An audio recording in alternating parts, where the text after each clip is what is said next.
उसकी स्पीड देखना चाह रहे हैं, किस स्पीड से वो फेल होगा, उसको हम हजार रेट बोलते हैं या हजार फंक्शन बोलते हैं या फिर इंस्टेंटेनियस फेलियर रेट बोलते हैं, कुछ भी बोल सकते हैं तीनों में से। तो कल हमने इसको डिफाइन किया था आर टी से, स्मॉल आर टी से, और कुछ इस तरीके का कहा था कि कंडीशनल प्रोबेबिलिटी आपको निकालनी है, वो टी तक तो ऑपरेबल था, it is given that it is operable in the time interval T, 0 to t तक ऑपरेबल था, दैट इज गिवन। और निकालना क्या है, प्रोबेबिलिटी निकालने कि सिस्टम फेल हो जाए in interval T to T plus delta T. तो आपको कंडीशनल प्रोबेबिलिटी निकालनी है, प्रोबेबिलिटी किस चीज की, कि वो सिस्टम ऑपरेबल रहे, जो कैपिटल टी है उसकी वैल्यू टी से टी प्लस डेल्टा टी आए, मतलब फेल हो इसके अंदर, यही चाह रहे हैं R T into delta T. पहले डेल्टा टी इंटरवल में निकालेंगे, फिर डेल्टा टी को 10 to 0 कर देंगे, तो मतलब क्या हो जाएगा, एट टाइम टी ही निकाल रहे हैं, यही मतलब हो जाएगा। जैसे हम पहले भी करते आए हैं कि अगर हम टेंजेंट या कोड का कंसेप्ट करते थे, तो टेंजेंट बनाने के लिए हम कैसे इक्वेशन निकालते थे, पहले कोड की इक्वेशन निकाल लेते थे, पी और क्यू 2 पॉइंट लेके, ये जो डिस्टेंस लेके, फिर इस डिस्टेंस को हम 10 to 0 करा देते थे, तो टेंजेंट बन जाती थी। ऐसे ही यहाँ पे है, अगर मुझे hazard function at time T पे निकालना है, तो मैं क्या करूंगी, पहले डेल्टा टी इंटरवल में निकाल के फिर डेल्टा टी को 10 to 0 करा दूंगी, ये काम करेंगे हम यहाँ पे। तो डेल्टा टी इंटरवल के अंदर कह रहे हैं फेल होगा टी के बाद, यही होगा टी से टी प्लस डेल्टा टी के बीच में टी रहे, when it is given that, given क्या है आपको, कि T must be greater than T, fail होगा टी के बाद, लेकिन किस इंटरवल में, टी से टी प्लस डेल्टा टी के बीच में। तो ये कंडीशनल प्रोबेबिलिटी है आपके पास, system fail during the time interval t, t plus delta t, when it is given that it was operating during 0 to t। तो वही लिखा हमने। अगर इसको जो मैंने लिखा इस लाइन में किसी को प्रॉब्लम है अभी के अभी पूछ सकते हैं, that is a conditional probability. बस अब इसको सॉल्व करना हमने, हमारे पास आर टी की वैल्यू आ जाएगी। तुम एक बार और रिपीट करना। यस, हजार्ड फंक्शन देखो क्या है, पहले डेफिनेशन देखिए, हम चाहते हैं कि हम ये देखना चाह रहे हैं, नेम से अगर हम क्लियर करें, इंस्टेंटेनियस फेलियर रेट, उसको बोलते हैं हजार्ड फंक्शन, मतलब एकदम फेल होना, जो उसकी रिलायबिलिटी थी टाइम टी तक वो पक्का रिलायबल रहेगा, टी के बाद फेल होगा। अब मैं कह रही हूँ टी के बाद वो एकदम फेल हो जाए, टी के जस्ट बाद वो फेल हो जाए, तो हमने डेफिनेशन किस तरीके से बनाई है आर टी की, that is a conditional probability, conditional probability निकाल रहे हैं हम, कंडीशनल किस चीज की, जिसमें गिवन ऑलरेडी ये है कि वो ऑपरेटिंग है 0 से टी तक, 0 से टी तक उसमें कोई भी फेलियर नहीं होगा, ऑपरेटिंग है 0 से टी तक के बीच में, ये 0 से हमने मान लिया टी, इस तक वो ऑपरेटिंग है। तो जो फेलियर आएगा, वो एकदम टी के बाद आ जाए, तो मैं एकदम लेने की बजाय मैं डेल्टा टी इंटरवल में लूंगी फेलियर, और फिर डेल्टा टी को 10 to 0 करा दूंगी, ताकि काम वही बन जाए।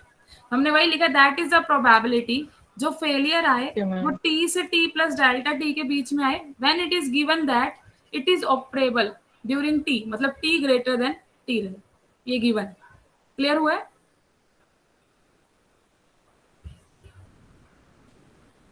चलो यस मैम। हाँ, आगे बढ़ते हैं फिर। अब हम देखो, आप कंडीशनल प्रोबेबिलिटी कैसे निकालते हैं, क्या फॉर्मूला होता था पी ए बाय बी का, A intersection, probability of A intersection B divide by probability of B, जो यस, गिवन में होता इसी है। को अप्लाई करना है हमने बस। चलिए अप्लाई करते हैं इसको। आपको निकालनी है प्रोबेबिलिटी, इसकी इंटरसेक्शन अगर आप इसके साथ करेंगे तो आंसर क्या आएगा, किसकी इंटरसेक्शन कर रहे हैं हम, अगर मैं एक बार नंबर लाइन बनाऊं,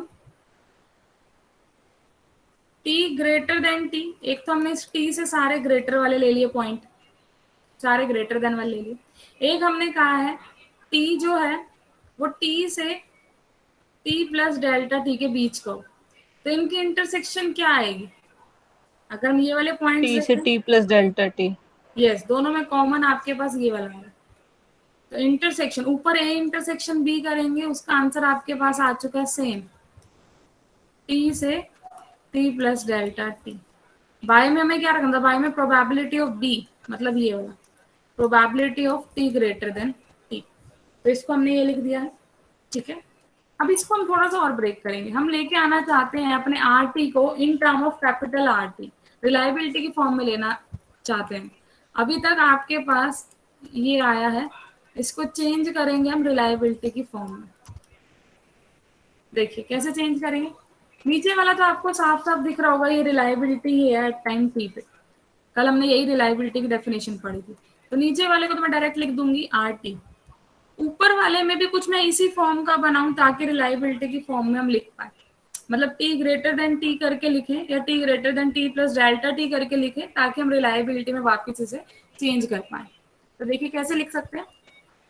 मैम आपके स्मॉल पास R T into delta t भी आएगा ना? हाँ, वो इनटू में डेल्टा टी चल ही रहा है, वो तो है। ठीक है, डेल्टा टी में अभी हम ले रहे हैं, बाद में डेल्टा टी 10 to 0 करेंगे। चलिए बताइए अब इसके अंदर ये आपको टी देगा, टी जो आपका यहाँ से यहाँ तक लाई कर रहा है इतने में।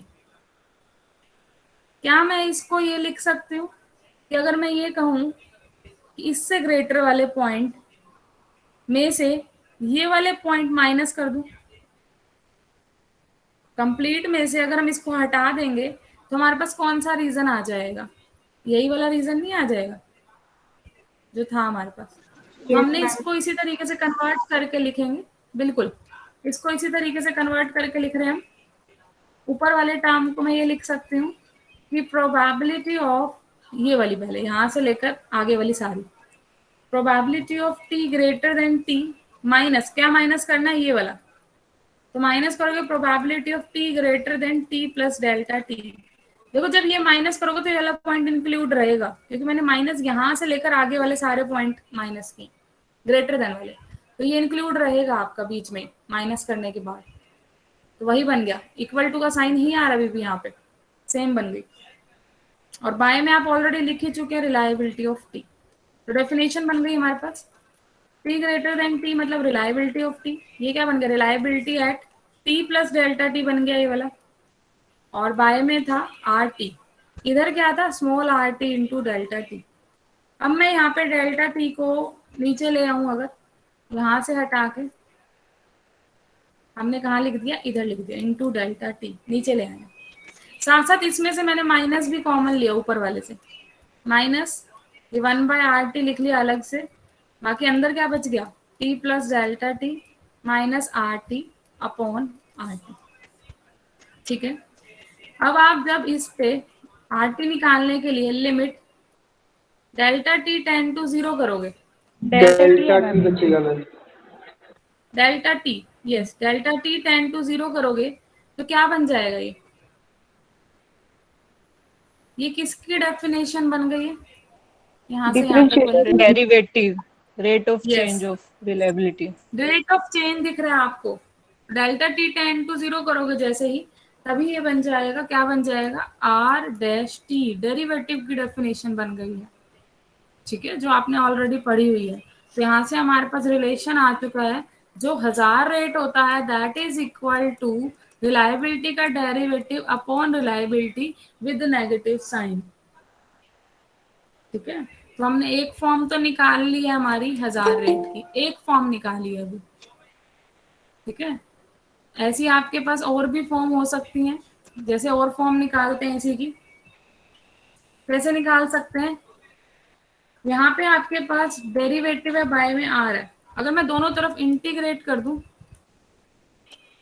With respect to t integrate करेंगे from 0 to t, definite integral कर रही हूँ मैं 0 से t तक। तो इधर क्या बन जाएगा? 0 से t R X D X लिख सकते हैं, डमी वेरिएबल ले लिया x। इधर भी इंटीग्रेट करोगे तो माइनस इंटीग्रेट 0 से t R dash T upon R T into D T, ये लिख सकते हैं। ठीक है, तो ये तो बन गया आपके पास 0 से t, इसको एज इट इज रहने दीजिए, आर एक्स डी एक्स। इसका इंटीग्रेशन कितना आएगा? log RT। लोग आरटी, यस बिल्कुल। आप इसको मान सकते हैं फंक्शन, अनदर फंक्शन मान लीजिए आरटी को जेड, अपने आप आपका निकल जाएगा जो निकालना है। यहाँ पे आएगा R dash T D T is equal to D Z, तो ऊपर डी जेड बाई जेड बन गया, तो डी जेड बाई जेड क्या होता है? लॉग जेड, तो लॉग आर टी। लिमिट लगानी है 0 से टी, माइनस का साइन, क्या बन गए? Minus log R T plus log of R zero. Minus log of R T, log of R0 कितना आया था आपका कल? 1 1, तो log 1 इज 0। तो 0 सिंपली आ गया हमारे पास, मतलब आर टी की वैल्यू भी मैं इन टर्म ऑफ आर, हजार रेट की टर्म में निकाल सकती हूँ। जो कल हमने निकाला था उसी को मॉडिफाई करके हमने एक और फॉर्म निकाल लिया आर टी की। इस नेगेटिव साइन को हम उस साइड लेके जाएंगे, -0 से t R X D X, और log का क्या ले देंगे? एक्सपोनेंट। तो एक्सपोनेंट ऑफ -0 से t R X D X, ये आपके पास किसकी वैल्यू आ गई है? आर टी की वैल्यू आ गई है। ठीक है, तो एक और फॉर्म हमने आर टी की निकाल ली in term of hazard function. इस तरीके से हम लिख सकते हैं। देखो जस्ट ये आर्टिकल है, पेपर में डायरेक्ट आर्टिकल आता है एक्सप्लेन हजार्ड फंक्शन या एक्सप्लेन रिलायबिलिटी, तो इसीलिए आपको इतना करवाया जा रहा है कि अगर आर्टिकल 8 नंबर में आता है तो आपको लिखना भी है कुछ, तो ये सब चीजें निकाल के दिखाओगे तो बेनिफिट रहेगा। आप अब रिलायबिलिटी का आर्टिकल आता है, मान लो ज्यादा मार्क्स में आ जाता है, तो आप इस चीज को भी लिख सकते हो उसमें बीच में, हजार्ड रेट को डिफाइन करो और उसको इन टर्म ऑफ हजार रेट भी निकाल सकते हैं बीच में। निकाला तो रिलायबिलिटी ही है ना हमने इसमें भी। ठीक है, और भी रिलेशन निकाल yes सकते हैं। ma'am देखो और कैसे निकालेंगे इसी के अंदर मॉडिफाई करके हम, हमने ये भी देखा था कि जो कैपिटल एफ टी था वो 1 माइनस आर टी था। आर टी की वैल्यू आप निकाल चुके हैं 1 माइनस एक्सपोनेंट ऑफ -0 से t R X D X, ये निकालिए आपने। तो यहां से इसका डेरिवेटिव कर दूं तो स्मॉल एफ बन जाएगा, इधर भी डेरिवेटिव करेंगे, 1 का डेरिवेटिव अगर हम देखें तो 0 हो जाएगा। इसका डेरिवेटिव क्या आएगा, कोई बता सकता है मुझे? जो सेकंड वाली टर्म है इसका लेबनिज डेरिवेटिव कैसे लगाएंगे निकाल? मैम लेबनीज, लेबनीज डायरेक्ट लगा सकते हैं? कैसे लगाएंगे लेबनीज, बताओ चलो। लेबनीज तो इस अंदर वाली टर्म में लग सकती है ना इजिली, यस मैम तो कैसे लगाएं?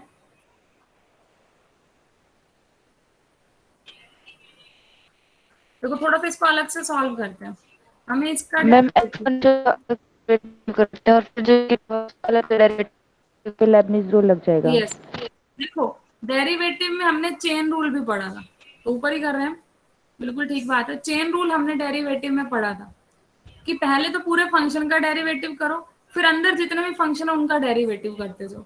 तो कंप्लीट फंक्शन का डेरिवेटिव करोगे तो एक्सपोनेंट का जब भी हम डेरिवेटिव करते हैं एज इट इज तो आता है, लेकिन एक्सपोनेंट के अंदर जो कांस्टेंट होता है मल्टीप्लाई में भी आता है। तो यहाँ पे हमें कांस्टेंट भी समझ में नहीं आ रहा कि मल्टीप्लाई में क्या लिखें। अंदर वाले का डेरिवेटिव तो बाद की बात है, पहले कांस्टेंट तो समझ आए इनटू में क्या लिखें, तो उधर फिर दिक्कत आएगी हमें। तो इसको अलग से एक बार लिखते हैं फिर सॉल्व करते हैं इसका डेरिवेटिव। 0 से t R X D X था, एक्सपोनेंट की पावर में नेगेटिव, ये था आपके पास। इसका डेरिवेटिव हमने निकालना है, से मैंने इसको y बोल दिया, y बोल दिया। एक्सपोनेंट को हम इस साइड ला सकते हैं, एक्सपोनेंट को इस साइड लाओगे तो log बन जाएगा। अब डेरिवेटिव करेंगे both side with respect to x, यहाँ बन जाएगा 1 by Y D Y by D X. यहाँ विद रिस्पेक्ट टू आप डेरिवेटिव करोगे तो यहाँ पे लगेगा लेबनीज रूल। लेबनीज रूल क्या कहता है आपको, derivative with respect to X करेंगे अगर आप, लिमिट टी में है, तो सबसे पहले तो इसका डेरिवेटिव कीजिए। अगर हम करेंगे अब इसका derivative with respect to T, T काम चल रहा है एक second, with respect to T, अगर आप इसका डेरिवेटिव करेंगे विद रिस्पेक्ट टू टी, तो यहाँ अंदर वाले का विद रिस्पेक्ट टू टी तो आ जाएगा 0। क्यों? क्योंकि ये सिर्फ और सिर्फ एक्स का फंक्शन है। फिर क्या करते हैं हम, प्लस अपर अपर लिमिट पुट लिमिट करते हैं। अपर लिमिट पुट करोगे, टी पुट करना है, R T dt D T by D T 1 dt by dt 1 1 minus lower limit put करोगे, लोअर लिमिट कितनी है 0, 0 का डेरिवेटिव वैसे ही 0 हो जाना है, वो भी खत्म। तो यहाँ पे ये आ गया minus R T D Y by D T, हमें तो निकालना था, वाई हमने पूरे को माना था, वाई माना था exponent of this is equal to Y, तो हमें D T D Y by D T निकालना है, तो इधर क्या कर देंगे मल्टीप्लाई बाय वाई, ये इधर ले आएंगे। तो आंसर निकल चुका है जिसका डेरिवेटिव हमें निकालना था, minus R T into Y किसको माना था पूरा का पूरा लिख दो, एक्सपोनेंट ऑफ -0 से T R X D x. तो ये आंसर आपके पास निकल के आया उसका डेरिवेटिव जिसका हमें निकालना था। तो वापस इसको पुट कर देंगे, minus R T exponent of जब यहाँ पे पुट करेंगे माइनस आर टी, तो माइनस एक बाहर भी बैठा है, प्लस हो जाएगा, तो ऑल ओवर क्या बन गया है, F T is equal two plus बन गया R T exponent of minus integration 0 से T R X D x. तो डेरिवेटिव सबको समझ आया है? किसी को डाउट हो तो पूछ सकते हैं अभी तक वाले काम में। मैम ये प्लस कैसे बना एक बार बताना। देखो इशिका, यहाँ पे जो ऊपर था, यहाँ पे बाहर ऑलरेडी एक माइनस साइन था, एक डेरिवेटिव में और आ गया जब हमने इसका ओके मैम। डेरिवेटिव किया सिर्फ, ठीक है, तो दो ओके। माइनस साइन से प्लस बन गया। चलिए, ये पूरी की पूरी वैल्यू थी आर टी की ही, तो वापस रख सकते हैं। तो देखो ये कितना इंटरेस्टिंग रिलेशन निकल के आया हमारे पास। प्रोबेबिलिटी डेंसिटी फंक्शन था for random variable failure rate वाले के लिए, ये 1000 रेट है आपके पास, इनटू में रिलायबिलिटी, तो एक कितना अच्छा रिलेशन निकल के आया आपके पास, आप देख सकते हैं। आप यहाँ से इवन ये भी बोल सकते हैं, देखो आर टी को लिख सकते हो F T by R T, मतलब जितनी जल्दी सिस्टम फेल होगा, जितनी जल्दी, ये इंस्टेंटेनियस फेलियर रेट तो देख रहे थे हम, टी के बाद जितनी जल्दी सिस्टम फेल होगा उतनी ही कम रिलायबिलिटी हो जाएगी। इनवर्सली प्रोपोर्शनली तो दिख रहा है। Yes ma'am. तो एक यहाँ पे प्रैक्टिकली भी हम देख पाए हैं इस फॉर्मूले से, तो एक काफी अच्छा रिजल्ट है ये जो हमने निकाला है। तो ये कुछ रिजल्ट से हमने बेस जो हमने देखे हैं, पता होनी चाहिए चीजें। अब इसके नेक्स्ट टॉपिक पे चलते हैं। ये 1000 रेट का इतना ही पढ़िए, बस इतना सफिशिएंट है। ये जस्ट मैंने रिलायबिलिटी में आपको लिखने के लिए और थोड़ा सा इसलिए कराया है, आपके टॉपिक में सिर्फ और सिर्फ सिलेबस में रिलायबिलिटी मेंशन है, उसमें कुछ नहीं है कि उसके रिलेटेड करना क्या है। यस मैम, जो ये आर टी के साथ मल्टीप्लाई डेल टी क्यों किया था? ये मल्टीप्लाई इसलिए किया है, डेफिनेशन तो सिर्फ इतना बताती है कि एट एनी टाइम टी पे हम हजार्ड फंक्शन निकाल रहे हैं, मतलब टी के जस्ट बाद फेल होने का हम रेट देख रहे हैं, टी के जस्ट बाद फेल होने का रेट। तो मैंने इस क्वेश्चन में कैसे प्रोसीड किया है, पहले डेल्टा टी के अंदर निकाला है, फिर डेल्टा टी को 10 to 0 कर दिया, मतलब निकाल तो हम उसी पॉइंट पे रहे हैं, टी पॉइंट पे ही, लेकिन पहले लिया डेल्टा टी में। प्रूफ का पार्ट था ये, आपके प्रूफ का पार्ट था। जैसे मैंने आपको एग्जांपल भी दिया कि जब आप छोटी क्लासेस में टेंजेंट निकालते थे तो पहले आप कोड पे काम करते थे और उसके अंदर आप 10 to 0 कराते थे उस लेंथ को, तब वो टेंजेंट बनती थी। तो ऐसा ही यहाँ पे हुआ है, पहले हमने डेल्टा टी के अंदर निकाला है अपना 1000 रेट, फिर उसको टी टाइम पे लाने के लिए उसको हमने क्या किया, 10 to 0 कर दिया ताकि हम वो सिंगल पॉइंट पे ले आए। ठीक है अंजलि? Okay ma'am. हाँ चलिए, तो इसके बाद एक कंसेप्ट और अब हम लेके चल रहे हैं, इसी से रिलेटेड है, रिलायबिलिटी से ही, फिर हम अपने नेक्स्ट टॉपिक पे चलेंगे जो सिलेबस में, mean time to system failure.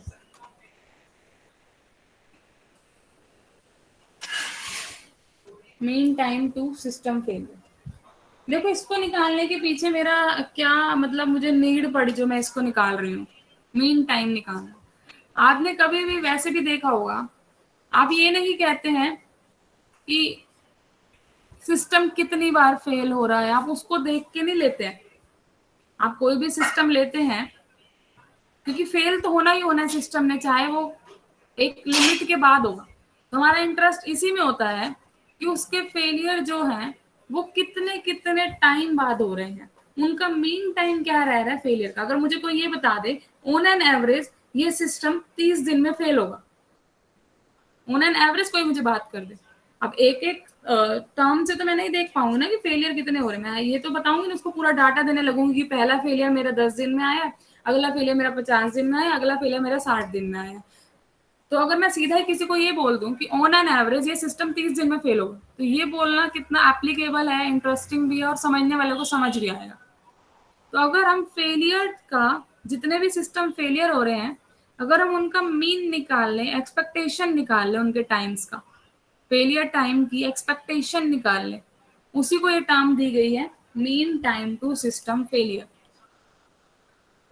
Mean time to system failure, कोई लोग MTTF लिख देते हैं, कई लोग MTSF लिखते हैं, दोनों में से कोई भी नोटेशन हो सकती है आपकी, mean time to system failure या मीन टाइम टू कहीं ले रहे हैं, कहीं लोग S ले रहे हैं सिस्टम वाला, तो दोनों ही नोटेशन ठीक है आपकी। तो कैसे लिखता है मैथमेटिकली, क्या है ये, जो फेलियर टाइम है उसकी एक्सपेक्टेशन है, फेलियर टाइम की एक्सपेक्टेशन मतलब एक्सपेक्टेशन ऑफ एफ टी, ये हम बोलना चाह रहे हैं। तो एक्सपेक्टेशन आप कैसे निकालते हैं? एक्सपेक्टेशन का फॉर्मूला याद है किसी को? एक्सपेक्टेशन ऑफ एक्स,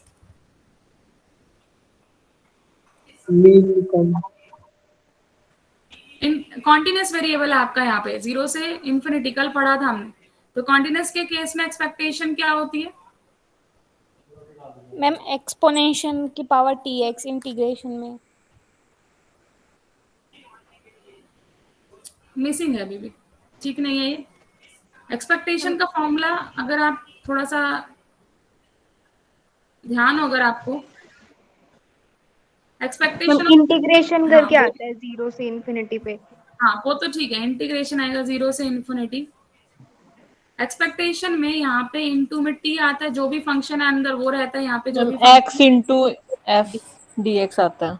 ठीक है ना, मतलब जो भी फंक्शन है वही लेंगे हम, जो यहाँ पे फंक्शन है उसके अकॉर्डिंग आपको यहाँ पे लेना है। अगर मैं एक्सपेक्टेशन ऑफ एफ निकाल रही हूँ तो x F x D X ये बन जाता है आपके पास, ठीक है। आपने जब मीन को, अभी किसी ने ये भी बोला था कि मीन को ही हम एक्सपेक्टेशन बोलते हैं। मीन क्या होता है? Summation x I F I bye summation F I, इसी को आप मीन बोलते हैं। तो जब आप इसको कॉन्टिन्यूस में लेके जाते हैं, कॉन्टिन्यूस में क्या बना देते हैं?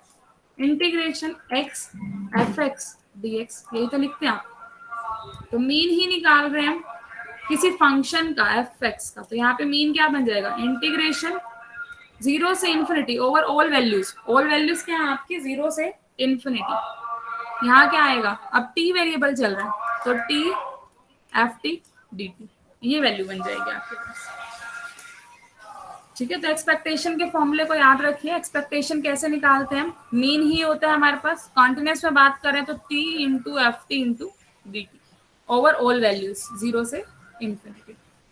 चलिए इसको थोड़ा मॉडिफाई करते हैं, रिलायबिलिटी की टर्म में निकालेंगे।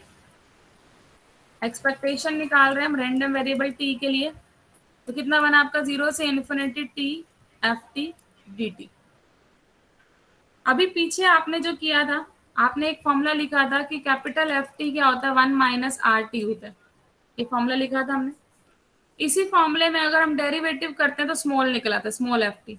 इसका डेरिवेटिव करेंगे स्मॉल बन जाएगा, यहाँ पे भी डेरिवेटिव करेंगे तो ये क्या बन चुका है आपके पास? डेरिवेटिव करने पे 1 का तो हो गया 0 डेरिवेटिव, इसका हो गया d R by D T, ये डेरिवेटिव हो गया। तो स्मॉल एफ की वैल्यू आ चुकी है आपके पास minus d R by D t, ठीक है।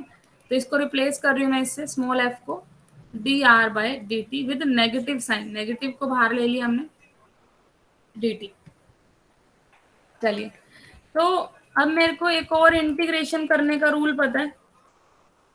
जब भी यहाँ पे सिंगल वेरिएबल हो आपके पास t और साथ में आपके पास एक फंक्शन है जो डेरिवेटिव की फॉर्म में है, तो आइलेट रूल हमने पढ़ा हुआ है, u into V formula integration के अंदर जो होता है। तो यहाँ पे मैं किसको फर्स्ट फंक्शन मानूं, यस किसको मैम। सेकंड फंक्शन मानूं? बता सकता कोई? मैम टी का हम डेरिवेटिव करेंगे। और यस, t को डेरिवेटिव करने में फायदा है, फिर 1 हो जाएगा, और इसका इंटीग्रेशन करने में फायदा ताकि डिफरेंशिएशन कैंसिल हो जाए। तो इसको तो फर्स्ट फंक्शन मान लिया, इसको हमने सेकंड फंक्शन। तो अप्लाई करते हैं फॉर्मूला, माइनस ऑलरेडी बाहर है, टी एज इट इज, इसका इंटीग्रेशन हो जाएगा आर टी, लिमिट लगाने है 0 से इन्फिनिटी, माइनस आएगा लेकिन एक माइनस बाहर भी है तो प्लस बन गया, 0 से इन्फिनिटी टी का डिफरेंशिएशन 1, इसका integration are T D T, ये बन चुका है आपके पास, ठीक है। इसकी वैल्यू बताइए क्या बन जाएगी जब आप इन्फिनिटी पुट करेंगे? आर 0 बन इन्फिनिटी जाएगा आर एन। 0, ठीक है ना, आर इन्फिनिटी की वैल्यू हो जाएगी 0, प्लस टी वाले में 0 पुट करोगे तो भी 0, आर 0 चाहे 1 होता है लेकिन 1 इंटू 0 0 हो जाएगा। तो सिर्फ इतना बचा आपके पास, इंटीग्रेशन 0 से infinity are T D T. तो आगे जब हम अभी नेक्स्ट आर्टिकल स्टार्ट करेंगे तो उसमें आपको M T T F F भी निकालना होगा। और किस तरीके से निकालेंगे आप? जो रिलायबिलिटी फंक्शन होगा आपके पास उसका इंटीग्रेशन करेंगे ओवर 0 से इन्फिनिटी, ठीक है। तो ये टर्म्स हम उनके अंदर फाइंड करने वाले हैं। किसी को कोई डाउट है तो पूछ सकते हैं यहाँ तक वाले काम में।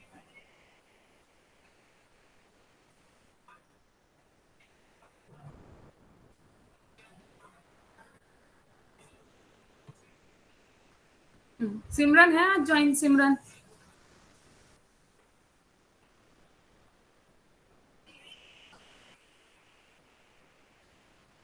नो मैम, सिमरन नहीं है। चलिए कोई बात नहीं, कल एक क्वेरी थी उनकी। ठीक है, आगे चलते हैं।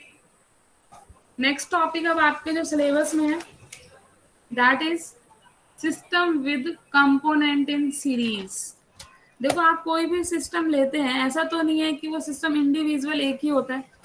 कई बार आप क्या करते हैं, सिस्टम को सीरीज में कनेक्ट करते हैं। जैसे कि अगर मैं एक छोटा सा एग्जांपल दूं, आप जो दिवाली पे लाइट्स लेके आते हैं, लाइट्स लेके आते हैं ना, वो लड़ियां सी जो होती हैं, कभी आपने नोटिस किया हो एक बल्ब फ्यूज होते ही सारे ही बल्ब बंद हो जाते हैं? होता है कई बार ऐसा, यस मैम। करा होगा किसी ना किसी ने ऑब्जर्व ये बात। या फिर उसमें 3-4 अलग अलग जो आपकी होती हैं, उसमें से एक कई बार फ्यूज होती है और दूसरी फिर भी चल रही होती है सही।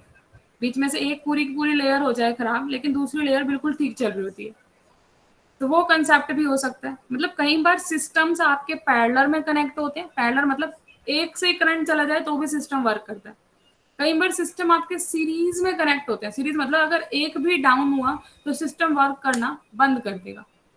दोनों केसेस हो सकते हैं।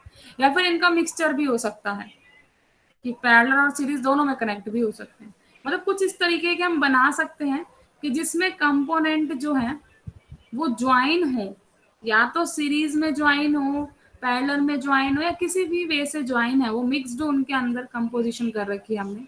और जैसे हमें मैम स्कूल्स में फैंस वगैरह लगे रहते हैं, हाँ, सीरीज उनमें भी पैरेलल कई बार फॉर्मेट। होता है कनेक्शन ऐसा कि आप एक बटन से ही 2-3 फैंस इकट्ठे कनेक्ट होते हैं। वो भी हो सकता है example.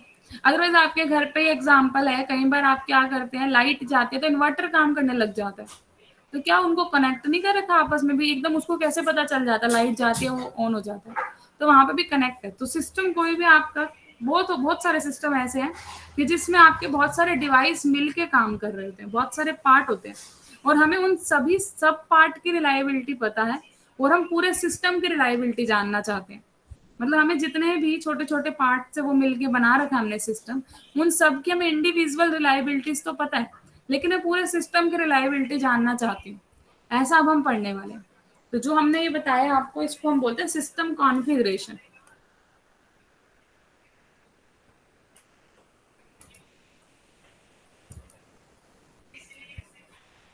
System configuration, system configuration क्या होता है कि जब हम एक ही सिस्टम में, एक सिस्टम को बनाने के लिए बहुत सारे आर्बिट्रेरी डिवाइस ज्वाइन करते हैं, उनके पार्ट्स होते हैं, कंपोनेंट्स होते हैं, अलग अलग फंक्शन कर रहे होते हैं सब अपना अपना, और उनकी अपनी अपनी रिलायबिलिटीज हमें पता होती है। और उनकी रिलायबिलिटी को देख के हम जब पूरी रिलायबिलिटी सिस्टम की प्रिडिक्ट करेंगे तो उसको हम कहेंगे कि सिस्टम की रिलायबिलिटी हमने निकाली। तो सबसे पहला इसके अंदर आता है सिस्टम कॉन्फ़िगरेशन में, एक पहला जो सबसे पहला सिस्टम हम लेके चल रहे हैं that is series configuration. Series configuration. तो सीरीज कॉन्फ़िगरेशन का क्या मतलब है?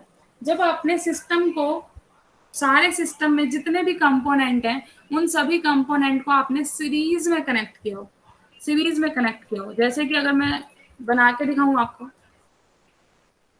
ये सिस्टम नंबर 1 हो गया, देन आपने इसका 2 कनेक्ट कर दिया, उसी से ज्वाइन कर रखा, देन 3 ज्वाइन किया, then so on n join कर दिया। तो n सिस्टम्स आपने लिए, आपने यहां से कोई काम अपना दिया, इन किया, ठीक है, और यहाँ पे फिर आपका आउटकम आ रहा है आउट। मतलब इन सभी को अपने अपने काम करना है। अगर इनमें से एक भी फेल हुआ तो ये जो काम है वो एग्जीक्यूट नहीं हो पाएगा, जो वर्क आपने दिया वो एग्जीक्यूट नहीं हो पाएगा अगर एक भी फेल हुआ। मतलब इसके अंदर हमें एक ऐसा सिस्टम लेना है जिसमें जितने भी फाइनाइट कंपोनेंट आपने लिए हैं सारे के सारे सीरीज में कनेक्ट है, और इसकी फंक्शन तभी होगी जब सारे के सारे n कंपोनेंट ऑपरेशन में होंगे, सारे के सारे n कंपोनेंट प्रॉपरली अपना अपना फंक्शन कर रहे होंगे, तभी हम कहेंगे कि सीरीज जो है हमारी ये वाली सिस्टम की रिलायबिलिटी हम बता पाएंगे। और हमारे पास इन सभी की खुद की रिलायबिलिटी है, मान लो मैंने फर्स्ट की ले ली R1T, सेकंड की ले ली R2T, थर्ड की R3T, इसकी RNHT, और इसके लिए रैंडम वेरिएबल T1, इसके लिए random variable T2, corresponding random variable भी ले लिया।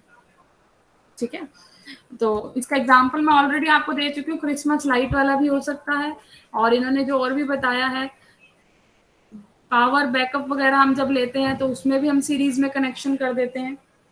बहुत सारे एग्जाम्पल, आप सोचना थोड़ा सा और सीरीज के बारे में। तो हम इसकी रिलायबिलिटी पे चलते हैं। सिस्टम की रिलायबिलिटी मैं निकालने वाली हूँ, आरटी, सिस्टम की रिलायबिलिटी। अब एक बात बताइए, सिस्टम की रिलायबिलिटी इन सभी T1, T2, Tn से कैसे कनेक्टेड है? जो हम लिखते हैं PR T greater than T, ये लिखते हैं हम कैपिटल T। तो यहाँ पे मैं क्या बोलूं कि ये सारे के सारे रैंडम वेरिएबल, जो मेरा इनका फेलियर रेट है, सभी का ग्रेटर देन T रहेगा तभी ऑपरेबल होगा। मतलब इनमें से एक भी फेल हुआ तो सारे फेल, यही बोल रहे हैं। मतलब इनमें से जो सबसे मिनिमम रहेगा, जिसकी लाइफ टाइम सबसे मिनिमल है, वो भी ग्रेटर देन T रहे, तभी हमारा सिस्टम रिलायबल होगा। बात समझ आई है जो लिखा है मैंने? अगर इन्हीं सभी जो रैंडम वेरिएबल हमने लाइफ टाइम को जो रिप्रेजेंट कर रहे हैं, T1 is representing the life time of first component, T2 is representing the life time of second component, तो मेरा सबसे जो लीस्ट वाला भी कंपोनेंट होगा, जो सबसे पहले फेल हो रहा है, वो सबसे पहले फेल होने वाला भी T से ग्रेटर रहना चाहिए, तब हम रिलायबिलिटी एट T कहेंगे। यही डेफिनेशन बनी। मतलब मिनिमम ऑफ, जो सबसे पहले मतलब minimum of T1, T2, T3 up to Tn, इन सभी कंपोनेंट की लाइफ टाइम का मिनिमम जो वो भी ग्रेटर देन T रहे, अगर हम डेफिनेशन से कनेक्ट करें। क्या क्लियर हुई है ये लाइन जो लिखी है हमने? चलिए, तो अब इसी को मिनिमम लिखना, या फिर आप इंटरसेक्शन की फॉर्म में भी लिख सकते थे। अगर आप वैसे कनेक्ट करें इवेंट लेके, ये तो चलो हम रैंडम वेरिएबल से कनेक्ट कर रहे हैं, अगर आप ये कहो E1 is the event that ith component is good, EI is the event that ith component is good, तो हम यहाँ पे ये लिखते हैं E1 intersection E2 intersection En greater than T है। इंटरसेक्शन वाली बात है कि सबसे जो छोटा से छोटा भी है वो भी T से ग्रेटर है। तो इंटरसेक्शन को अगर इंडिपेंडेंट इवेंट होते हैं तो आप किस में चेंज कर देते हैं? Probability of A intersection B is equal to probability of A into probability of B if A and B are independent, लिखते हैं हम ये। तो यहाँ पे सारे के सारे कंपोनेंट अपने आप में इंडिपेंडेंट है, सब अपना अपना काम कर रहे हैं। ये नहीं है कि अगर सेकंड वाला फेल हुआ तो फर्स्ट वाला भी उसके साथ साथ फेल हो जाएगा, नहीं। यहाँ पे ये जरूर है कि इनमें से एक भी फेल हुआ तो ऑपरेशन रुक जाएगा, काम होना उस वाले पे बंद हो जाएगा जो फेल हुआ है, लेकिन उसकी वजह से बाकी सब अफेक्ट होंगे, बाकी भी फेल हो जाए ऐसा नहीं है, पूरा सिस्टम ही फेल हो जाएगा एक के रूप पे। तो ये सारे के सारे इंडिपेंडेंट है अपने आप में, सबका अपना अपना फंक्शन है। तो इंडिपेंडेंट की प्रॉपर्टी लगाते हैं हम इसी पे। तो इंडिपेंडेंट की प्रॉपर्टी से क्या बन जाएगा कि प्रोबेबिलिटी ऑफ T1 भी ग्रेटर देन T रहे इनटू प्रोबेबिलिटी ऑफ T2 भी ग्रेटर देन 2 रहे इनटू प्रोबेबिलिटी ऑफ Tn भी ग्रेटर देन T रहे। इसी को हम इस तरीके से भी लिख सकते हैं, product I1 to n probability of Ti greater than T, ये भी लिख सकते हैं। और इसका क्या मतलब है, ये किसकी डेफिनेशन बन गई है? RIP, जो हमने रिलायबिलिटी ली थी उनकी प्रोडक्ट। मतलब अगर आपको रिलायबिलिटी ऑफ सिस्टम निकालना है, जो सिस्टम ऐसा है जो सीरीज में कनेक्ट है, तो उस सीरीज सिस्टम वाले के लिए आप रिलायबिलिटी कैसे निकाल सकते हैं? जो उसके कंपोनेंट की रिलायबिलिटीज है उनकी प्रोडक्ट कर दो, उन n के n कंपोनेंट की रिलायबिलिटीज की क्या कर दो? प्रोडक्ट कर दो। ठीक है, उनकी प्रोडक्ट कर दो, तब आपको पता चल जाएगा कि सिस्टम की रिलायबिलिटी क्या रहेगी, सिस्टम कितना रिलायबल होगा अगर आपने सीरीज में कनेक्ट कर दिए कंपोनेंट। देखिए फॉर एग्जांपल अगर हम ये ले लें, एक एग्जांपल ले लेते हैं। एग्जांपल ये है आपके पास, let a system is comprising of 3 subsystem, 3 subsystem से बनाया है, in series, connected in series with reliability 0.6, 0.8, 0.9, ये 3 रिलायबिलिटीज मैंने ली हैं तीनों सब सिस्टम की। Then find the reliability of system, बताओगे क्या होगी रिलायबिलिटी ऑफ सिस्टम?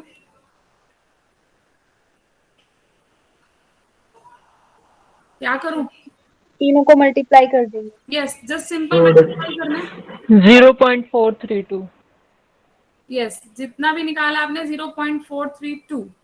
कमाल की बात यह है कि जो रिलायबिलिटी ऑफ सिस्टम आई है वो इन तीनों रिलायबिलिटी से कम आई है। 0.6 से भी लेस है, 0.8 से भी लेस है, 0.9 से भी लेस है। और वो ऑब्वियस है, आनी भी थी, क्योंकि 0 से 1 के क्योंकि हम बीच मिनिमम ले रहे हैं ना मैम। यस, 0 से बीच के नंबर्स को आप प्रोडक्ट करें, 0 से 1 के बीच के नंबर्स को, तो जैसे ही और प्रोडक्ट करोगे और छोटा होता जाएगा। अगर मैं 4 कंपोनेंट कर दूं और छोटा हो जाएगा, 5 और ले लूं तो और कम हो जाएगी रिलायबिलिटी। तो सीरीज के अंदर कंपोनेंट बढ़ाने से कोई फायदा नहीं है। जैसे जैसे आप सीरीज के अंदर कंपोनेंट बढ़ाएंगे, रिलायबिलिटी और वर्स होती जा रही है। सिस्टम की रिलायबिलिटी, वो सिस्टम उतना ही वर्स हो रहा है, तो कोई क्यों परचेज करना चाहेगा उसको? बात ठीक है ना? तो इस चीज को कम करने के लिए हमारे पास एक टेक्निक होती है, मिनिमाइजेशन टेक्निक। वो आपके सिलेबस में नहीं है, बट हाँ, इसके लिए एक टेक्निक जरूर होती है जो इसको मिनिमाइज कर सके। कितने कम से कम हम सीरीज में कनेक्ट करें कि हमें फायदा मिले, कॉस्ट भी हम इतनी रखें, और मतलब ये सब आगे का काम है, इतना एडवांस लेवल आपको नहीं करना। लेकिन हाँ, इसकी करेक्टरिस्टिक में आप लिख सकते हैं सीरीज सिस्टम की, कि जो इसकी रिलायबिलिटी आती है सिस्टम की, वो पुअरेस्ट आती है देन दी, जो सबसे मिनिमम भी रहेगा कंपोनेंट उसके अंदर, उससे ही बेकार आएगी इसकी रिलायबिलिटी। ठीक है, तो एक करेक्टरिस्टिक में आ जाता है। चलिए, तो थोड़ा सा और करेंगे इसी पे बेस। जो हमने ये RIT निकाला, आपके पेपर में क्वेश्चन ये नहीं है डायरेक्ट इससे आएगा। हो सकता है क्वेश्चन इस तरीके से आ जाए कि आपको वो ये बता दें कि जो रैंडम वेरिएबल है, जो फेलियर डिस्ट्रीब्यूशन है, अभी तो आप आर्बिट्रेरी ले रहे हो, आपने RIT को कोई फिक्स नहीं किया, अभी आपने आर्बिट्रेरी लिया। अब मैं स्पेशल केस करना चाह रही हूँ। देखो, एक केस मैं सिखाऊंगी, पेपर में पता नहीं क्या आ जाए, कौन सा केस आ जाए, तो इसी तरीके से आपने सब करना है, जो भी केस आ जाए। देखो, स्पेशल केस में मैंने पहला लिया case, if the failure of component are exponentially distributed. आपने क्या कहा है कि जो हम रैंडम वेरिएबल ले रहे थे TI, वो सारे के सारे एक्सपोनेंशियली डिस्ट्रीब्यूट हो जाएंगे, मतलब जो उसका प्रोबेबिलिटी डेंसिटी फंक्शन बने। बता सकते हो एक्सपोनेंशियल के केस में प्रोबेबिलिटी डेंसिटी फंक्शन क्या था? एक्सपोनेंशियल डिस्ट्रीब्यूशन सबने पढ़ा होगा।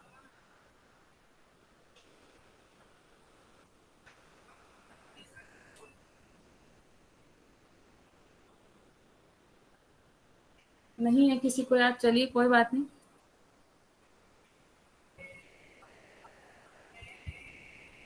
लैम्डा आई ई की माइनस लैम्डा आई टी। अब याद आ गया होगा देखते ही। Yes ma'am. लैम्डा ई की माइनस लैम्डा टी ही होता था, where lambda is a failure rate, parameter होता था लैम्डा वहां पे। ठीक है, तो यहाँ पे भी उसी तरीके से फेलियर रेट ही है ये, 1000 रेट जो था उसी को लैम्डा आई। अभी आगे आप देखोगे 1000 रेट भी यही निकलेगा लैम्डा आई इस केस के अंदर, तो सेम ही है, ये वही वाला है। ठीक है, तो FIT हमने लिख लिया, फेलियर हमें पता है FIT इतना है। बट हमें क्वेश्चन में रिलायबिलिटी सिस्टम की निकालने के लिए हमें सिर्फ इतना फॉर्मूला पता है कि we are multiplying reliability of its component. तो मुझे इसका यूज करके पहले RIT निकालना पड़ेगा, पहले इसका यूज करके RIT निकालना पड़ेगा। और RIT हम जानते हैं कितना होता है, 1 माइनस कैपिटल FIT। तो पहले इससे कैपिटल FIT निकालो, फिर उसको यहाँ पे पुट करो, फिर RIT आएगा आपके पास। तो कैपिटल FIT निकालने के लिए कैसे निकालते हैं? हमें ये पता है DFI is equal to FI होता है। तो कैपिटल FI इंटीग्रेशन कर दो। यस, इंटीग्रेशन कर दो 0 से T। तो जो ये आपके पास FIT है, लैम्डा आई ई की माइनस लैम्डा आई टी, इसका इंटीग्रेशन करो, FIT कितना आ जाएगा, 0 से T लैम्डा आई ई की माइनस लैम्डा आई इंटू टी डी टी। ये बन गया। इंटीग्रेशन सिंपल हो जाएगा, ई की पावर में जस्ट माइनस लैम्डा आई है जो नीचे आ जाएगा आपका, lambda i by minus lambda i e की माइनस लैम्डा आई टी 0 से T। इंटीग्रेशन बहुत ही सिंपल है। आगे कैसे कर सकते हैं इसको सॉल्व? ये इससे कैंसिल, माइनस ई की minus lambda I T, T put कर दिया, फिर माइनस माइनस प्लस पड़ेगा, ई की 0, तो बन गया 1 माइनस ई की minus lambda I T. Simply solve हो गया। अब इस एफ आई की वैल्यू हमें यहाँ पे रखनी है, किसकी वैल्यू आ जाएगी, आर आई टी की। तो आर आई टी की वैल्यू निकालते हैं, 1 minus F i t, 1 minus e की minus lambda I t which is equal to e की माइनस लैम्डा आई टी। ये रिलायबिलिटी आपके पास कंपोनेंट की निकल आएगी अगर आपका जो डिस्ट्रीब्यूशन था वो एक्सपोनेंशियल को फॉलो कर रहा था, तब निकल आई है। तो अगर हम सिस्टम की रिलायबिलिटी निकालें, सिस्टम की रिलायबिलिटी क्या होती है, product I1 to n e की माइनस लैम्डा आई टी, यही बनेगी। कर दीजिए प्रोडक्ट, e की माइनस लैम्डा 1 टी, e की माइनस लैम्डा 2 टी, e की minus lambda N T, simply add हो जाएगा। तो क्या बन गया, exponent of minus lambda 1 plus lambda 2 plus lambda N into T which is equal to, तो रिलायबिलिटी ऑफ सिस्टम क्या आ गया, सीरीज सिस्टम अगर हम एक्सपोनेंशियल डिस्ट्रीब्यूटेड ले रहे हैं तो एक्सपोनेंट के अंदर आया है माइनस समीशन लैम्डा आई इंटू टी, ये आया है I1 to n। मतलब अगर मैं इसको कनेक्ट करूं, देखो रिलायबिलिटी अगर हमने देखी थी, रिलायबिलिटी हमारी आर आई टी कितनी निकली थी, आर आई टी ई की माइनस लैम्डा आई टी, जब आपके पास एफ आई टी दे रखा था लैम्डा ई की माइनस लैम्डा टी, तब निकलेगा। मतलब जो आपके पास चेंज आया है रिलायबिलिटी के अंदर, ये जो लैम्डा आई फैक्टर था अब वो समीशन लैम्डा आई बन गया सिस्टम के केस में, बस इतना फर्क आया रिलायबिलिटी में अगर हम ध्यान से देखें। इट मीन जो फेलियर रेट यहाँ पे लैम्डा ही रहता है कंपोनेंट का, अब फेलियर रेट जो 1000 रेट होगा सिस्टम का, जो सिस्टम का 1000 रेट होगा वो कितना बन चुका है, इन सभी का सम बन चुका है। तो पहला पॉइंट मैंने यही लिखा हुआ है, अगर आप नोट्स देखेंगे, the system failure rate is the sum of failure rate of individual component. The system failure rate is the sum of failure rate of individual component, first point लिखा हुआ है।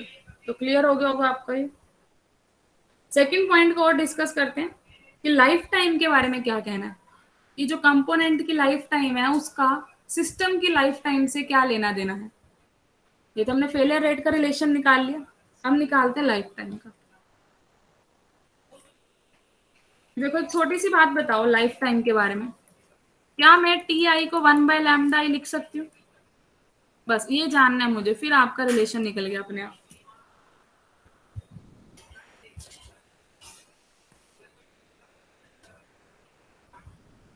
ये तो मीन होता है मैम 1 बाई लैम्डा आई, तो exponential distribution के case में लैम्डा होता है शायद। नहीं, टी आई क्या रिप्रेजेंट कर रहा है,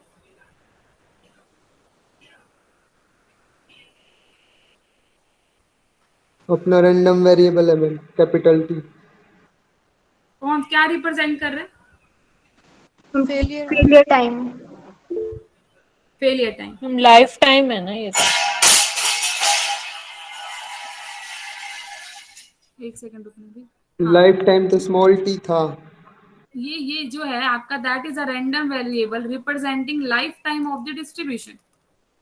इसी को तो हमने लाइफ टाइम बोला था कि इसकी जो टी आई है डेफिनेटली आपका रिप्रेजेंट किसको कर रहा था, कि किस किस टाइम पे फेलियर आ रहा है, यही था। 1 बाय लैम्डा का Yes, क्या ma'am. मतलब है, आपने फेलियर रेट का रेसिप्रोकल किया, तो नंबर ऑफ फेलियर्स पे तो बात हो गई। जब आप किसी का भी पर यूनिट टाइम कर देते तो नंबर ऑफ नहीं निकल आते। तो जो मैंने ये लिखा है क्या दोनों सेम नहीं है, टी आई तो यही था कि फेलियर आपके जो हो रहे हैं बार बार किस किस टाइम पे हो रहे हैं वो डिस्ट्रीब्यूशन हम देख रहे हैं, तो उसके कॉरेस्पॉन्डिंग लैम्डा ही रेट है, लेकिन रेट का अगर आप रेसिप्रोकल करोगे तो नंबर ऑफ फेलियर्स पे ही बात आ जाएगी। तो दोनों साइड्स इक्वल है, टी आई जो है that is equal to 1 by lambda i. तो जो ऊपर आपका रिलेशन निकला है, आपने रिलेशन ये लिखा है कि जो सिस्टम की समीशन लैम्डा आई, ये आपका सिस्टम का फेलियर रेट आया, कंपोनेंट का फेलियर रेट ये था लैम्डा 1 लैम्डा 2 लैम्डा n। तो सिमिलरली लैम्डा 1 को 1 बाय टी 1 लिख सकते हैं, लैम्डा 2 को 1 बाय टी 2। तो ये सिस्टम का आपके पास टी आईज के केस में अमल है। तो हम सेकंड पॉइंट जो लिखा हुआ यही लिखा हुआ है हमने, second point the system mean life, system की जो मीन लाइफ है, सिस्टम की mean life T and mean life of component T I R related by this relation. जो मैंने ये रिलेशन लिखा इससे रिलेट होंगे, रेसिप्रोकल से। ठीक है, ये मीन लाइफ होता है TI, लैम्डा आई तो फेलियर रेट है, रेट का रेसिप्रोकल करोगे तो नंबर ऑफ फेलियर्स आपको पता चलेंगे कब कब आए हैं। कपिल क्लियर हुआ है? Yes ma'am. एक सेकंड, आवाज क्लियर नहीं आई है तुम्हारी भाई, अभी जिसने भी बोला था, दोबारा बोलोगे? मैम ऐसा तो पैरेलल में भी होता है ना, जो आपने ये रिलेशन लिखा है। ये रिलेशन ऑलवेज होल्ड हो गया आपका पूजा, जो रिलेशन हमने लिखा है ये तो जर्नलाइजेशन है हमारी रिलेशन, जस्ट हमने मीन लाइफ टाइम और फेलियर रेट इनको कनेक्ट किया कि इनमें रिलेशन क्या, वो कोई भी सिस्टम हो, सिस्टम से फर्क नहीं पड़ता। ठीक है, ये तो हमने जर्नली बात की। Okay ma'am. चलिए, हाँ ये रिलेशन जरूर फर्क पड़ता है, यहाँ पे रिलेशन एडिशन का निकल के आया। मैंने तो रिलेशन सिर्फ इतना बताया आपको, ये वाला ये सबके लिए ट्रू है, लेकिन ये वाला कब ट्रू है, जब आपने सीरीज के अंदर लिए साथ साथ एक्सपोनेंशियली डिस्ट्रीब्यूटेड लिए, तो ये रिलेशन लिखवाया हमने। Series system with constant 1000 rate अगर आपका, तो मतलब कौन से वाला रेट बन गया, ये एक्सपोनेंशियल वाला ही। जब भी हम कांस्टेंट 1000 रेट बोलते हैं, लैम्डा कांस्टेंट रहे, ऐसा सिर्फ एक्सपोनेंशियल के केस में ही रहता है। अगर आपने देखो एक्सपोनेंशियल के अंदर आपने पढ़ा था एक्सपोनेंशियल डिस्ट्रीब्यूशन के अंदर कि मेमोरी लेस प्रॉपर्टी को फॉलो करता है। मेमोरी लेस प्रॉपर्टी क्या थी कि उसका जो रेट है वो कांस्टेंट रहता है, कि जो आपने आइटम 8 साल में लिया और अगर आप उसको दोबारा रिप्लेस करा दें, 8 साल बाद रिप्लेस करा रहे हैं, तो एज ए न्यू आपके लिए बन के आ गई। अब वो सेम ऑपरेट करेगी, जैसा वो फर्स्ट ईयर में चली थी वैसा वो 9th ईयर में चलेगी। ये हमने मेमोरी लेस प्रॉपर्टी के अंदर फॉलो जो था यही करता था कि वो पिछली अपनी सारी बातों को भूल जाता है, फिर से वो नया उसी तरीके से चलने लग जाता है। तो ऐसा सब जब भी आपको कांस्टेंट 1000 रेट की बात करे तो आपको एक्सपोनेंशियल के पास ही जाना है और कहीं नहीं जाना है। ठीक है, चलिए एक लास्ट टर्म और निकालते हैं सीरीज के लिए। क्या टॉपिक किया था हमने आज आते ही 1000 रेट के बाद, मीन टाइम टू फेलियर। कैसे निकाला था हमने, तो सिंपली आप RT का इंटीग्रेशन कर दो 0 से T। तो रिलायबिलिटी ऑफ होल सिस्टम आप निकाल चुके हैं, कितनी आई थी, -T समीशन लैम्डा आई, यही निकल के आई है DT। तो कैसे अप्लाई करेंगे इसको, सिंपली हमें इंटीग्रेशन करना है 0 से इन्फिनिटी पे, चलो कर ही देते हैं। E की माइनस समीशन लैम्डा आई तो कांस्टेंट है, ये बाय में आ जाएगा, माइनस समीशन लैम्डा आई DT। नहीं, इंटीग्रेशन हो चुका, अब 0 से इन्फिनिटी अप्लाई करो। इन्फिनिटी पे तो हो गया आंसर 0, 0 पुट करेंगे तो 1, तो +1 बाय समीशन लैम्डा आई, ये हम लिख सकते हैं। That is a required MTTF। मतलब कितने टाइम में फेल हुआ है वो आप यहाँ से देख पाए, summation 1 by summation lambda, that is the mean time to failure. ठीक है, सभी फेलियर